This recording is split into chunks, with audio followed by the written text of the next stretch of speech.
గుంటూరులో వైసీపీకి గట్టి షాక్ తగిలింది. వైసీపీ వీడేందుకు తాడిచెట్టి బ్రదర్స్ సంసిద్ధమైనట్టు తెలుస్తోంది. కొంతకాలంగా పార్టీలో ఉన్న దళారుల కారణంగా తమకు సముచిత స్థానం ఇవ్వడం లేదని తాడిచెట్టి మురళి ఆరోపించారు. పార్టీలో ఎన్నో అవమానాలు ఎదుర్కొన్నామని ఆయన అన్నారు. వెంకటేశ్వర స్వామి దర్శనమైన 10 సార్లు లభిస్తుందేమో కానీ ముఖ్యమంత్రి జగన్ దర్శనం లభించడం లేదని అన్నారు.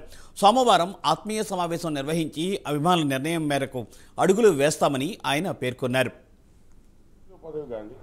కనీసం నామినేటెడ్ పోస్ట్ కానీ ఒక ఎమ్మెల్యే స్థాయి ఉన్నటువంటి కుటుంబానికి, రాష్ట్ర యూత్ కాంగ్రెస్ ప్రెసిడెంట్గా చేసిన ఉమ్మడి రాష్ట్ర చేసినటువంటి కుటుంబానికి మరి గుర్తింపు రాలేదు. మా కార్యకర్తలు చాలా ఆవేదన వ్యక్తం చేస్తూ ఉన్నారు.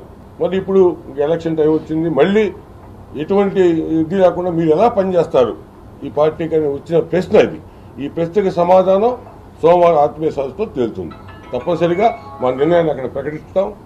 అప్పుడు వీళ్ళ యొక్క అభిప్రాయాన్ని క్రోడీకరించిన తర్వాత నిర్ణయాన్ని అక్కడ తీసుకుని ఈ కార్యక్రమంలో తాడిచెట్టి వెంకటరావు పాల్గొంటున్నారు.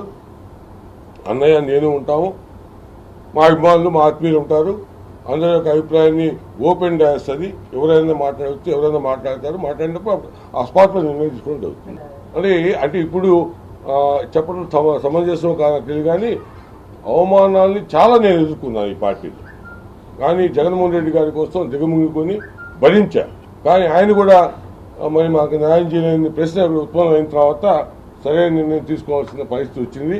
ఈ రోజున మరి రాబోయే ఎలక్షన్లో ఇదే నేనేం చెప్పాను, 6 నియోజకవర్గాల్లో మా ప్రభావం ఉండబోతుంది.